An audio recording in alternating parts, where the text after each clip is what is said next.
Hai, bertemu lagi di pertemuan 2. Kita akan membahas terkait sistem reproduksi manusia. Untuk materinya yaitu fertilisasi, kehamilan, dan persalinan. Apa yang akan kita pelajari kali ini? Yang pertama, tentunya mengetahui proses fertilisasi. Yang kedua, memahami dan mengidentifikasi perkembangan embrio. Dan yang terakhir, memahami proses persalinan. Yang pertama, kita akan membahas terkait fertilisasi.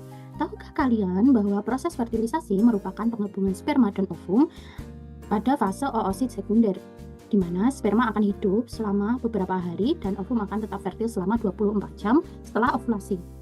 Setelah sperma bertemu ovum, akan muncul bukaan pada bagian akrosom sperma. Bukaan tersebut mengeluarkan enzim pelarut zona pelosida pada ovum. Lalu sperma memasuki ovum dan terjadi pembuahan pada dinding ovum yang akan mencegah sperma lain masuk. Nah, biasanya sperma akan kehilangan ekornya ketika masuk untuk membuahi ovum. Proses masuknya sperma akan merangsang oosit sekunder, menyelesaikan pembelahan meiosis yang kedua. Kepala sperma akan bersifat haploid, membengkak dan membentuk pronukleus jantan. Pronukleus jantan melebur dengan pronukleus betina membentuk nukleus zigot yang diploid.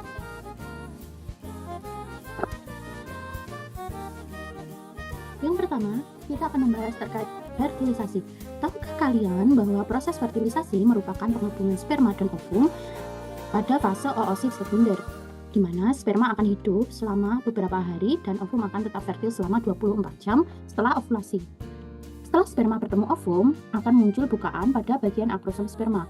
Bukaan tersebut mengeluarkan enzim pelarut zona pelosida pada ovum. Lalu sperma memasuki ovum dan terjadi pembuahan pada dinding ovum yang akan mencegah sperma lain masuk. Nah, biasanya sperma akan kehilangan ekornya ketika masuk untuk membuahi ovum. Proses masuknya sperma akan merangsang oosit sekunder, menyelesaikan pembelahan meiosis yang kedua. Kepala sperma akan bersifat haploid, membengkak dan membentuk pronukleus jantan.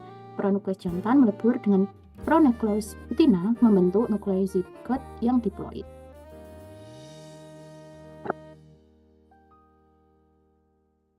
Selanjutnya, kita akan membahas terkait kehamilan. Tahukah kalian bahwa proses kehamilan terdiri atas perkembangan embrio, pembentukan membran embrio, dan plasenta?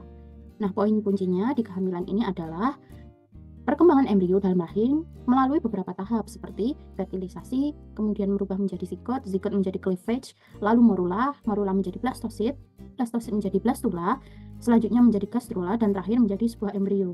Nah, selanjutnya adalah pembentukan plasenta, di mana plasenta terbentuk dan berkembang dengan bentuk pipi yang memungkinkan oksigen dan makanan dari darah ibu berdifusi ke darah janin. Dapat diperhatikan pada video berikut. Merupakan proses perkembangan embrio secara singkat, di mana yang pertama adalah pembelahan sel, di mana zigot membelah dan membentuk blaskokista, lalu implantasi, di mana blaskokista menempel di dinding rahim, lalu akhirnya membentuk embrio pada minggu kedua hingga ke-8, di mana organ-organ dasar mulai terbentuk atau disebut fase embrionik. Selanjutnya yaitu fase janin atau fetal, di mana setelah minggu ke-8 embrio disebut janin. Nah, organ terus berkembang dan matang hingga lahir. Selanjutnya, mengenai proses persalinan.